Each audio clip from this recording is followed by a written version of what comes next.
Hi hello வணக்கம் and welcome to Fareenas kitchen. இன்றைக்கி நம்ம பரீனாஸ் கிச்சனில் நம்ம என்ன ரெசிபி பார்க்க போகிறோன்னா கோதுமை மாவில் ஈஸியாக தட்டை எப்படி செய்கிறதுன்றதான் பார்க்க போகிறோம். வாங்க நம்ம கிச்சனுக்குள்ளே போகலாம்.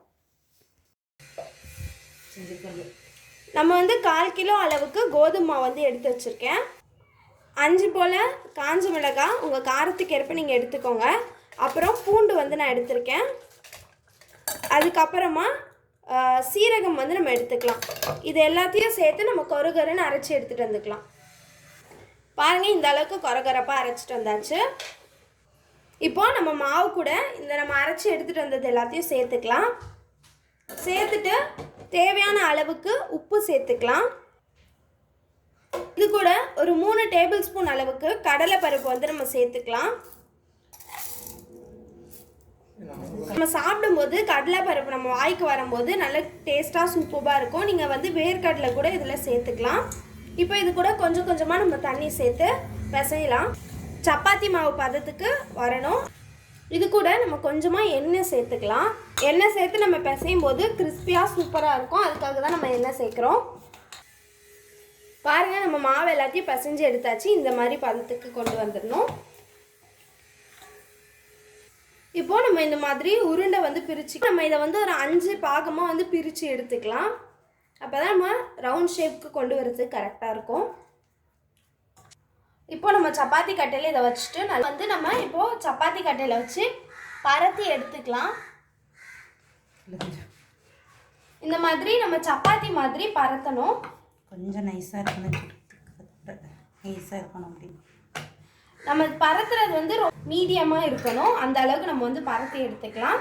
இந்த ஓரங்கள் எல்லாமே தடியாக இல்லாத அளவுக்கு செஞ்சு எடுத்துக்கலாம். நம்ம பாருங்க, இந்த மாதிரி நம்ம ஒரு மூடி வச்சு இந்த மாதிரி நம்ம பண்ணி எடுத்துக்கலாம்.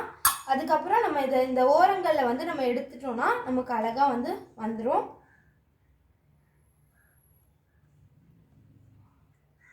இந்த மாதிரி எடுத்து நம்ம பிளேட்டில் வச்சிடலாம். பாருங்கள், நம்ம எல்லா மாவையும் உருட்டி எடுத்தாச்சு. பாருங்கள் எந்த அளவுக்கு மெலிசா சூப்பராக இருக்குது அப்படின்னு சொல்லிட்டு. இப்போ நம்ம எண்ணெயை காய வச்சு எடுத்துக்கலாம். ஸ்டவ் ஆன் பண்ணிக்கலாம். பாத்திரத்தை அடுப்பில் வச்சுக்கலாம். இப்போ நம்ம இதில் எண்ணெயை சேர்த்துக்கலாம்.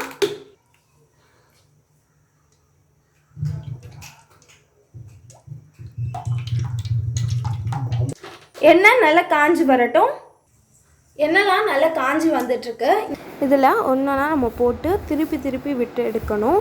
நல்லா ப்ரௌனிஷ் கலரில் வந்ததுக்கப்புறம் நம்ம இதை எடுத்துடலாம். ஸ்டவ்வை மீடியம் ஃப்ளேம்லேயே வைங்க. நம்ம ஹை ஃப்ளேமில் வச்சுருந்தோன்னா உடனே கரிஞ்சிரும், உள்ளே வேகாது. இப்போ நம்ம இதை எடுத்துக்கலாம். பாருங்கள், நம்மளோட சுவையான கோதுமை மாவில் செஞ்ச தட்டை ஈஸியான ஒரு ஸ்நாக் தான். எவ்வளோ அழகாக சூப்பராக ரெடி ஆகிருக்குன்னு பாருங்கள். இப்போ நான் இதை உடச்சி காமிக்கிறேன்.